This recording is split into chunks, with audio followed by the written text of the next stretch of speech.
oración de ustedes? ¿Cómo está tu vida de oración?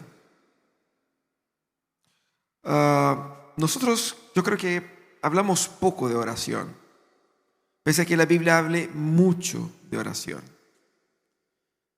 De hecho, tenemos un libro con 150 oraciones. Jesucristo oró mucho, en privado, públicamente, poniendo la barra bien alta ahí para nosotros. Pero a veces nosotros nos conformamos con generalizaciones en cuanto a la oración.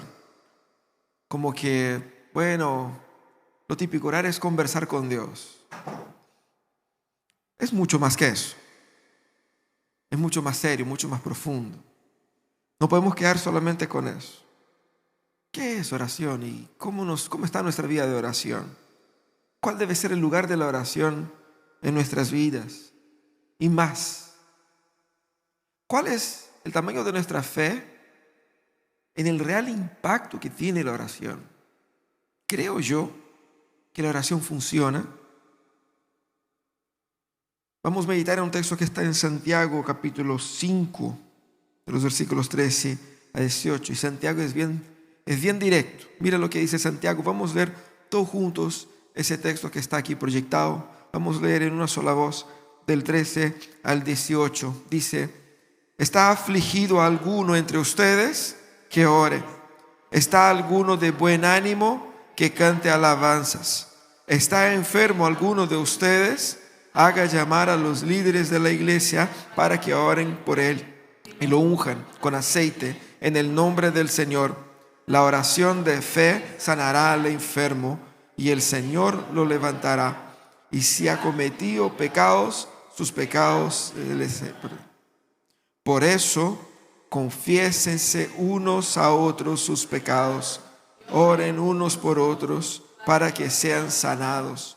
La oración del justo es poderosa y eficaz. Elías era un hombre con debilidades como las nuestras. Con fervor oró que no lloviera, y no llovió sobre la tierra durante 3 años y medio. Volvió a orar, y el cielo dio su lluvia, y la tierra produjo sus frutos. Santiago es bien práctico y bien directo. ¿Está pasando un mal rato? Ora. Punto. Él no entra así como que en la teoría de la cosa. Porque el libro de Santiago, la epístola de Santiago, es una especie de proverbios del Nuevo Testamento. Es prácticamente un libro de sabiduría. Y él, con una mentalidad judía, como un rabino judío, enseñando sabiduría en el primer siglo, lo hace de forma hermosa. Y en esa, ¿cómo puedo decir?, asertividad de Santiago, él pone las cosas muy en claro específicamente en cuanto a la oración. Y nos ayuda a entender cuál debe ser el lugar de la oración en nuestras vidas, el espacio que debe tener la oración en nuestras vidas, pero por sobre todo nos ayuda a entender la importancia de reconocer el poder que la oración tiene. Porque yo creo que en gran medida la fragilidad de nuestra vida de oración pasa por el hecho de que no tengamos tanta fe de que eso de hecho funciona como la Biblia dice que funciona. Porque de ser así, quizás oraríamos más.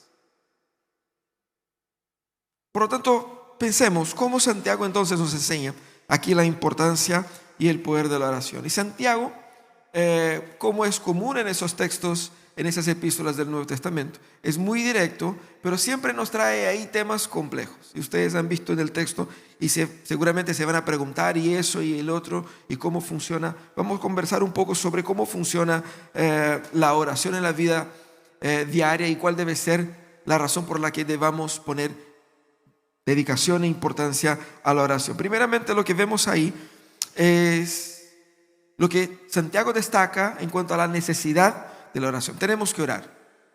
Y él va a poner más bien en qué momentos debemos orar. Prácticamente en todos, pero él lo pone de una forma muy interesante. Primeramente dice, debemos nosotros orar cuando estamos sufriendo. Parece obvio, es lo que normalmente hacemos, pero a veces es lo último que hacemos cuando estamos sufriendo. Y él pone, bueno, estás afligido, que ore. Aquí esa expresión que Pablo utiliza, que Santiago utiliza, sirve para cualquier tipo de sufrimiento, cualquier tipo de angustia en el corazón, cualquier tipo de dolor. Y fíjense que la reacción al sufrimiento debe ser naturalmente el clamor a Dios, en contraste con la murmuración. Porque, seamos honestos, lo primero que nosotros hacemos cuando estamos en sufrimiento es lamentar. Pucha, mi jefe, pucha, mi marido, mi esposa, mis hijos. Lamentamos, murmuramos. En ese mismo capítulo, Santiago viene criticando la importancia de abandonar esa postura de murmuración. Y Santiago nos pone en tierra derecha y dice, mira, si tienes un problema, si estás angustiado, presente su angustia a Dios. Parece obvio, pero no es tan obvio así, porque es exactamente las obviedades que nosotros fracasamos. Es exactamente en cosas tan sencillas como estoy afligido, clamo al Señor, que nosotros nos enredamos, porque estamos afligidos y empezamos a murmurar, empezamos a publicar en las redes cómo estamos sufriendo, empezamos a pelear con los que están alrededor nuestro, empezamos a dar un montón de señales de que yo no estoy bien, hasta el punto que la gente diga, mira, fulano no está bien, mira lo que dijo, lo que hizo, o cómo está. Y como que si fuera posible, la última persona en enterarse, al menos por su boca, es Dios. Estás afligido, dirige a Dios sus lamentos. Y Primera Pedro va a poner eso de forma bien bonita, dice, echad vuestra ansiedad sobre Él, porque Él tiene cuidado de vosotros. Aquí se nota la diferencia entre Santiago y Pedro, por ejemplo, ¿no? Mira, Pedro dice, echad vuestras ansiedades sobre Él, porque Él tiene cuidado de vosotros. Santiago dice, ¿está afligido? Que ore, ¿no? Así como que bien. Y a veces necesitamos de ese puntazo, de esa exhortación. Debemos orar cuando estamos en sufrimiento, pero eso es lo normal, eso es lo que hacemos siempre quizás. Lo más difícil es cuando orar en momentos de felicidad. Porque él dice, ¿está alguno de ustedes de buen ánimo? Cante alabanzas. Literalmente, la traducción literal sería cante salmos, ¿no? Salmos de adoración al Señor. Seguramente buscamos a Dios en los malos momentos. Y en los buenos, nos olvidamos de Él. Porque está todo bien. De hecho, es el momento donde menos oramos, cuando todo va bien. Y cuando todo va bien, es cuando todo está a punto de echarse a perder. Es ahí. Porque cuando todo va bien, nosotros crecemos, estamos tranquilos, no va a pasar nada, está todo bajo control. Tengo pega, tengo sueldo, tengo salud, mis hijos están bien, soy un buen padre, una buena madre, todo está bien, hasta el fatídico momento en que ya deja de estar. Nosotros nos olvidamos del Señor en los momentos de alegría y consagramos nuestra alegría a las frivolidades. Lo que el apóstol aquí nos está mostrando es que nosotros debemos consagrar al Señor también nuestra alegría, porque orar y cantar, en el caso de los salmos, es prácticamente lo mismo. Cantar esas oraciones de alabanza al Señor es una esperanza, es una expresión de que mi alegría fue provocada por Él. Y si mi alegría es justa, ella fue provocada por Dios. Si no es justa, tengo que arrepentirme de ella, porque estoy contento con algo que Dios reprueba. Entonces, el orar o la alabar al Señor en los momentos de alegría apunta a eso, ¿no? Consagrar la alegría es revestir o revertir la lógica de que todos los momentos de entretención deben ser vividos en un ocio destructivo. Y debo consagrar también los momentos de entretención, descanso y alegría para el Señor. No significa que voy a ser de esos canutos fanáticos que van a estar 24/7 cantando alabanzas. Entiendan aquí la idea, ¿no? Ustedes entienden la idea, ¿cierto? Es una generalización. La idea es que consagremos nuestras alegrías al Señor. Pero Santiago va y dice, está alguien enfermo, lo normal sería que ore para que su enfermedad se sane, así como hicimos con la aflicción y qué sé yo. Pero aquí Santiago va complicando un poquito la cosa. Primeramente él dice, está alguien enfermo, llame a los presbíteros. Literalmente, la traducción literal en el texto sería esa, presbíteros. Llame a los ancianos de la iglesia, llame a los presbíteros para que oren por él. Y la primera pregunta que nos hacemos es, ¿por qué los presbíteros? Aquí es donde Santiago va a introducir a la práctica de la oración y a la necesidad de la oración, la relación de la oración de intercesión para la vitalidad del cuerpo de la iglesia. Aquí el valor de la intercesión de la comunidad sirviendo en nuestras luchas. ¿Y por qué los presbíteros? Porque los presbíteros son los rebaños, los pastores del rebaño, los responsables de llevar a la congregación consuelo, cuidado y oración. Y de hecho, es tan literal que está en los estatutos de la Iglesia Presbiteriana de Chile, como parte de los deberes de los presbíteros, inspirado en textos como estos. Esa es la tarea que Dios nos confirió. Ahora, eso no implica que nosotros los presbíteros y pastores tengamos un don especial de sanidad. Orar para que se sane porque yo tengo el don. No es eso. Santiago no está hablando de eso. El énfasis acá está en la eficacia de la oración y la forma de la oración intercesora. La oración de fe es la que sana, no la figura del líder de la iglesia. Ese es el punto. Entonces el poder no está en el presbítero en sí, sino que en la oración de fe, o más bien en el Señor. Ahora, dice, llame a los presbíteros para que oren por él y que lo unjan con aceite en el nombre del Señor. Y ahí nosotros que somos presbiterianos, quedamos así como, cuestión de aceite medio raro, ¿no? Medio pentecostal, medio, no hacemos eso acá. Pero está en la Biblia, ¿y qué hacemos con eso? ¿Qué quiere decir Santiago con que ungen con aceite? Primeramente debemos entender que en esa época el aceite estaba íntimamente relacionado a los procesos de sanidad por sus capacidades curativas. Ustedes se acuerdan que la metáfora que Jesús, o la parábola que Jesús contó del buen samaritano, ¿qué es lo que hace el buen samaritano? Derrama ahí aceite y vino sobre las heridas. Quizás alguien va a decir, el vino era para el accidentado, ¿no es cierto? Y el aceite para él. Pero era los recursos de parasepsia y para cuidado que estaban disponibles, ¿cierto? Nadie andaba con alcohol gel en la mano, ¿cierto? La gente andaba ahí era lo que había. Tenía ese valor. Pero también el aceite está muy asociado a ser un instrumento de Dios en distintas ceremonias religiosas, incluso para ungir los sacerdotes, los reyes. Era un elemento que era estaba utilizado dentro de la esfera religiosa, pero probablemente acá la idea era que el aceite sirviera como una expresión externa y visible de una gracia que Dios obraría por medio de la oración, proveyendo al enfermo el consuelo, porque quizás no estaba experimentando físicamente la sanidad, pero sentía el olor y el toque del aceite como una manifestación del cuidado del Señor por él.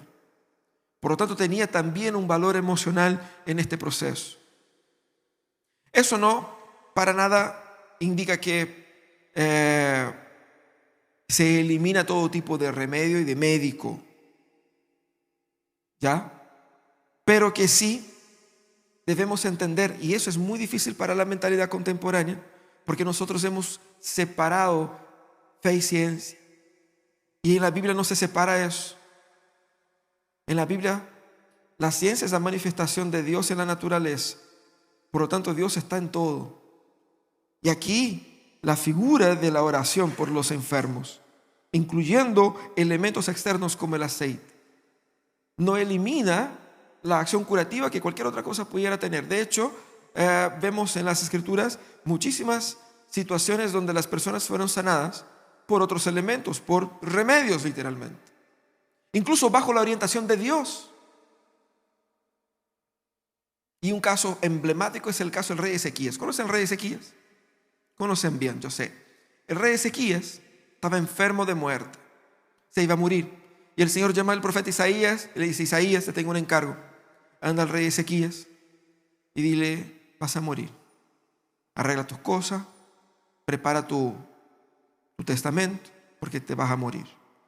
Y llega y está el rey en la cama y el profeta Isaías se acerca y le dice: mira, el Señor me mandó acá diciendo que prepara tu casa porque te vas a la vez. Y Ezequías lloró y lamentó, y la Biblia dice que él se dio vuelta a la pared, estaba en su cama y clamó al Señor. Y el Señor escuchó su oración. El profeta estaba saliendo y el Señor dijo al profeta: vuelve allá, dile que él va a vivir, le voy a dar 15 años más. Y manda a poner ese remedio en sus heridas para que se sane. Y el rey se sanó. Por lo tanto, estamos hablando de que el Señor interviene por distintos medios, especialmente por medio de su comunidad, por medio de la iglesia. Pero la pregunta es: ¿la oración sanará al enfermo siempre? Porque esa es la impresión que da el texto. Siempre que esté enfermo, voy a llamar a un presbítero, a los presbíteros de la iglesia, para que vengan a orar por mí y quedaré sano. Santiago es un libro bastante práctico y aquí él está enfatizando, y entendamos eso, la necesidad de oración. Él no está hablando de los decretos de Dios y entrando en temas teológicos más complejos. Lo que él quiere que nosotros hagamos es orar siempre. Ese es el punto. Y deja implícito que el enfermo será sanado según la voluntad del Señor. ¿Por qué? ¿Qué es lo que estamos haciendo? Orando. ¿Qué es lo que es orar? Orar es someterse a la voluntad de Dios. Pero es hermoso acá porque la forma enfática destaca que debemos creer en el poder de la oración, de que Dios puede sanar. Porque el problema en nuestros corazones es que solo el paracetamol me puede sanar, o que paracetamol funciona mejor que Dios. Y muchos creyentes tienen una idea de que la oración es ayuda, pero si no tomo remedio no funciona. Hermanito, ¿quién cree usted que hace con que el paracetamol funcione en tu cuerpito? ¿Einstein? ¿Se han dado cuenta de eso? El remedio solo funciona en mi cuerpo porque Dios lo hace que funcione. Porque Dios creó tanto el cuerpo como el remedio. Y Dios, ese mismo Dios que hace con que mi corazón funcione en la velocidad que tiene que funcionar. Como la palabra dice, ni siquiera un solo pelo de mi cabeza cae sin que Dios tenga el control. Si Dios controla los pelos de mi cabeza, y en algunos casos parece que controla más que en otros, ¿no? Pero si Dios controla los pelos de mi cabeza, ¿crees que no va a controlar los efectos del remedio que te toca tomar? Dios es el Señor de la medicina también. Porque la inteligencia con la que el hombre inventó el remedio A, B o C no vino de Satanás, no vino de Marte, de Júpiter, vino del Señor. El Señor gobierna por sobre todo. Por lo tanto, debemos tener esa perspectiva. Y eso hace con que la oración recubra de una importancia aún mayor. Porque al fin de cuentas el poder de eficacia del remedio, al fin y al cabo, siempre dependerá del Señor. De manera que nosotros debemos creer que el Señor me puede sanar. ¿Querrá el Señor sanarme? No sé. Porque vemos en las Escrituras que no siempre el Señor sanó. Tenemos varios ejemplos ahí. De hecho, el punto acaba complicándose. Ya voy a mencionar esos ejemplos porque la idea es que será, porque él dice, será sanado el enfermo y si tienen pecados serán perdonados. ¿Será que Santiago me está diciendo que toda enfermedad es resultado de un pecado? Y la Biblia mismo dice que no, y Jesucristo mismo dijo que no. Lo que Santiago está haciendo es mostrando aquí el cuidado integral del ser humano. Todo está relacionado. Pecado y enfermedad tienen una relación. Porque no toda enfermedad es provocada por un pecado. Pero sí sabemos en las Escrituras que los pecados no confesados conducen a la enfermedad. Eso es lo que dice el salmista David. Dice: mientras guardé silencio, mientras callé mis pecados, mis huesos se fueron consumiendo. Pero tampoco hay que ir tan lejos. Ustedes saben que decisiones pecaminosas en contra de nuestro cuerpo conducen a enfermedades en nuestro cuerpo. El Señor condena la glutonaría. Y el glutón, el que come de más, ¿qué es lo que pasa? Su cuerpo sufre y se genera de enfermedades. Lo mismo para la embriaguez, lo mismo para una serie de otros pecados que tarde o temprano van a conducir en alguna situación. Es siempre así. Sabemos que estamos en un mundo caído y nuestro cuerpo está en decadencia. No siempre la enfermedad que tengo es por un pecado que yo cometí. Jesucristo dijo eso cuando fue a sanar a un hombre que era ciego de nacimiento. Sus discípulos le preguntaron: ¿quién pecó, él o sus padres? Jesucristo dijo: ni él ni sus padres. Jesucristo no estaba diciendo que fueron concebidos sin pecado y nunca pecaron en su vida. ¿Qué es lo que Jesucristo estaba diciendo? Esa condición, esa enfermedad que ese hombre tiene, no fue provocado por un pecado en específico y por eso está pagando así. Sino que lo que él está sufriendo es porque el Señor se va a manifestar en su vida de esa manera por medio de su pecado. Incluso el apóstol Pablo, que tenía el don de sanidad, y nosotros hemos visto, incluso él no fue capaz de sanar en todas las circunstancias. Porque a los suyos, los amigos suyos, él menciona, 2 de ellos al menos, que estaban ahí enfermos y estaban enfermos nomás y tuvieron que tratarse y estaban luchando con eso. Él habla de Epafrodito, él habla de Trófimo. Por lo tanto, debemos saber que no siempre una enfermedad es provocada por un pecado, pero cuando nosotros estamos en pecado, el pecado nos consumirá. Y una forma hermosa con la que Tolkien utiliza esa idea es cuando otras personas, que no las personas adecuadas, vestían el anillo del poder. El anillo los consumía, los deterioraba. ¿Qué es lo que era el Sméagol? El Sméagol era un ser que fue transformado en un animal por cuenta del pecado que el anillo provocó. El pecado nos destruye, literalmente. Debemos entender eso. Pero la falta de fe también es un pecado. Cuando yo no creo que Dios es capaz de sanarme, yo estoy pecando con eso. Así que cuando oramos para que la persona que está enferma sea sanada, el Señor la sanará si Dios quiere. Pero sea cual sea el escenario, la oración conducirá a la persona a que, si tienes pecados, como el caso que menciona el autor aquí, se les serán perdonados. O sea, por medio de la oración habrá una instancia de arrepentimiento, confesión, de quebrantamiento, de sanidad emocional y espiritual, que puede conducir o no a la sanidad física. Pero si aún no conduce a la sanidad física, la enfermedad será vivida en gracia. Así como Pablo tuvo que sufrir cuando el Señor dijo: mi gracia te es suficiente. Eso es lo que el autor aquí está hablando.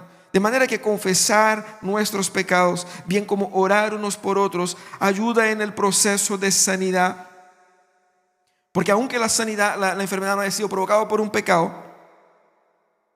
y aunque Dios no quiera sanar, Dios nos entregará gracia en medio a la lucha. Y es hermoso cuando Él dice aquí que los creyentes tienen que confesar los pecados unos a otros para que sean sanados. Y Él amplía, porque primero dijo: traigan los presbíteros para orar por la persona. Pero dice: también la comunidad como un todo, por medio de la práctica del discipulado comunitario, cuando oran unos por otros, cuando cargan las cargas unos de otros, cuando luchan la lucha unos con otros, la comunidad entrega sanidad espiritual, sanidad emocional, sanidad física también. debemos nosotros ser instrumentos de esa sanidad. Por lo tanto, debemos orar. La necesidad de la oración es evidente. Y debemos orar cuando estamos bien, cuando estamos mal, cuando estamos enfermos. Orar unos por otros para que Dios, por medio de la oración, traiga sanidad a nuestras vidas. Pero el autor aquí también va a poner énfasis en el poder de la oración. ¿Por qué debemos orar? Y obviamente el punto aquí es porque la oración es eficaz, ¿cierto? ¿Cómo él destaca la oración? De forma bien directa también. Dice, porque la oración del justo puede lograr mucho. La oración eficaz del justo puede lograr mucho. Me gusta la traducción más tradicional que dice que mucho puede en su eficacia la súplica del justo. Y ahí usted va a decir, bueno, pero ¿quién es justo?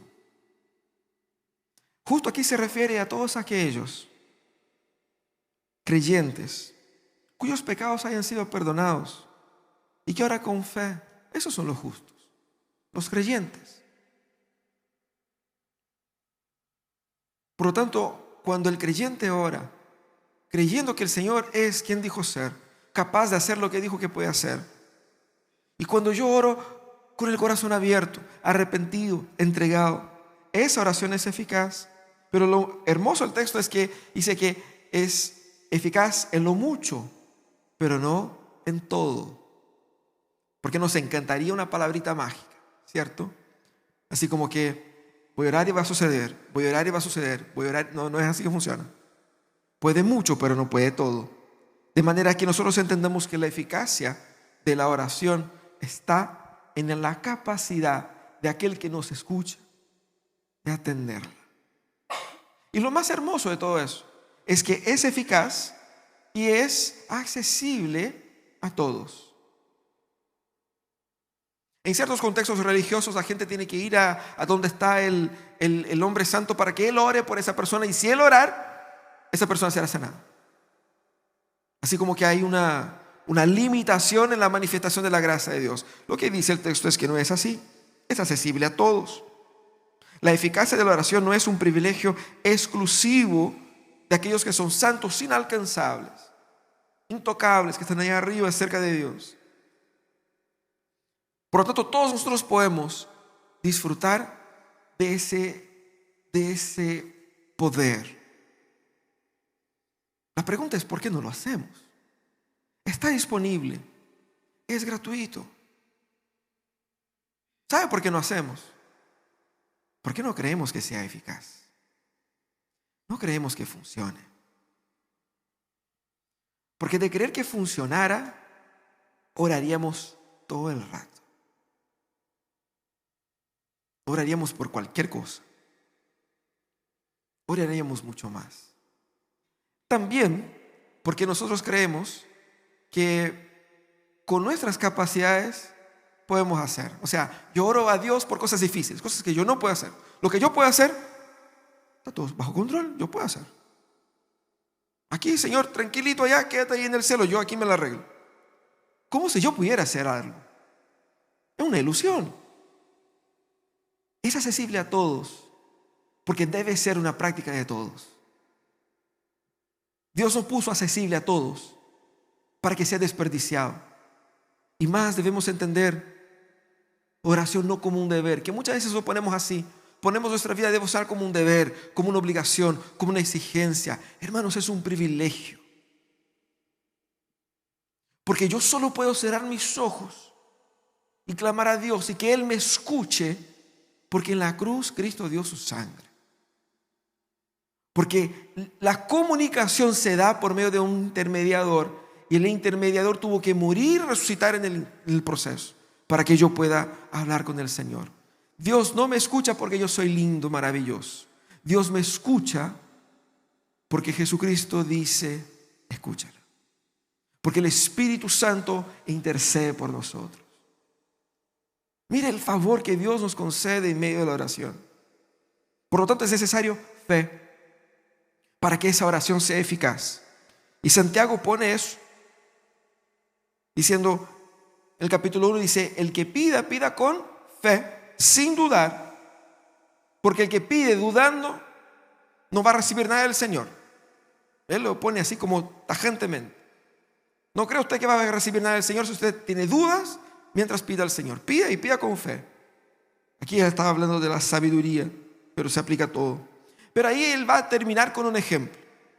Un ejemplo que debiera despertar en nosotros un convencimiento final. Así como que, no, sí, ahora sí está un ejemplo concreto. Y ese es el ejemplo de Elías. Y si usted conoce la historia de Elías, seguramente usted va a decir, Elías es un ejemplo así como... Es como si dijera, todos podemos jugar la pelota. Mira a Ronaldinho, mira lo fácil que lo hace. Mira cómo patea Messi, puedes patear así también. Tiene 2 piernas, ¿sí o no? Es como, ¿qué el ejemplo como que no calza? Al parecer, el ejemplo que él da de Elías queda un poco en ese punto, así como que, ya, pero Elías era un hombre de Dios. De hecho, para el imaginario judío, Elías estaba así como en el top 3. Moisés, Elías, Jesús. De hecho, decía que Jesús era un nuevo Elías. ¿Ustedes se dan cuenta que Elías no murió? Él no murió.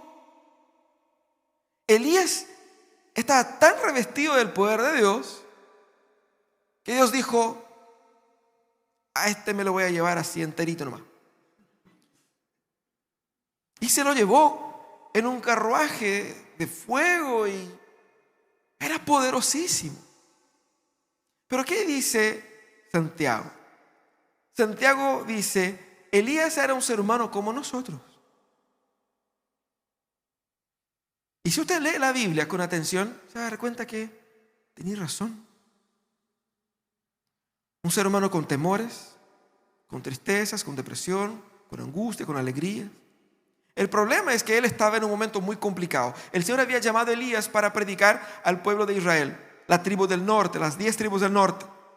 Se habían apartado del Señor y el rey Acabe, se había casado con una mujer terrible, Jezabel, adoradora de Baal, y había promovido la adoración a Baal ahí.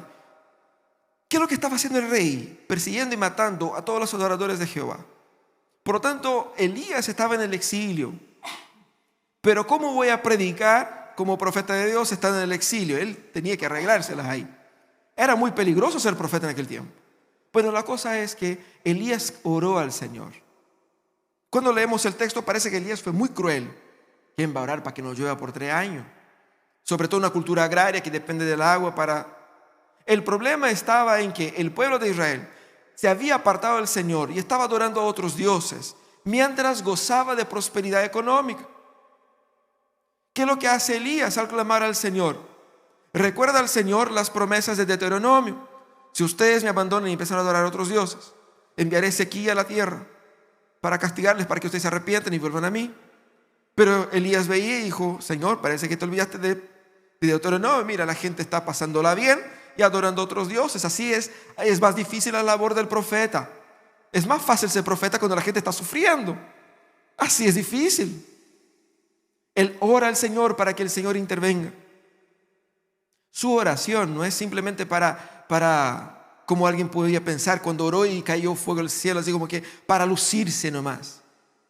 Su compromiso en esa oración es que Dios fuera glorificado, llevando a su pueblo al arrepentimiento.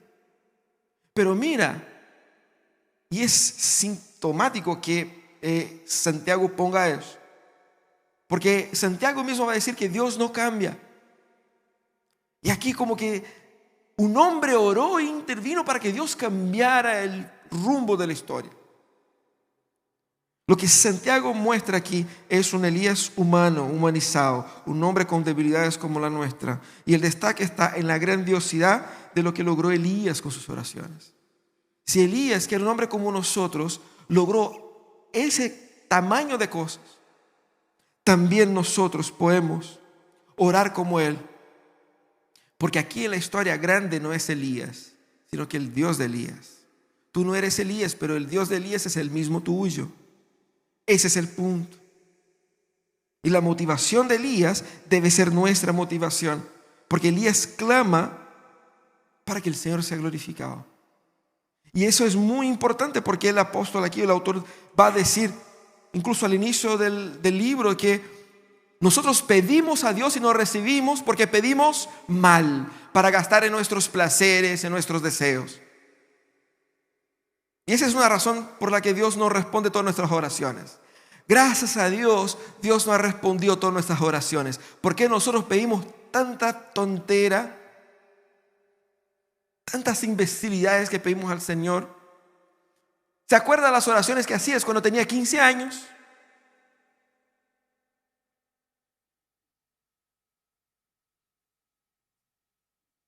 ¿Cuántas tonteras queríamos?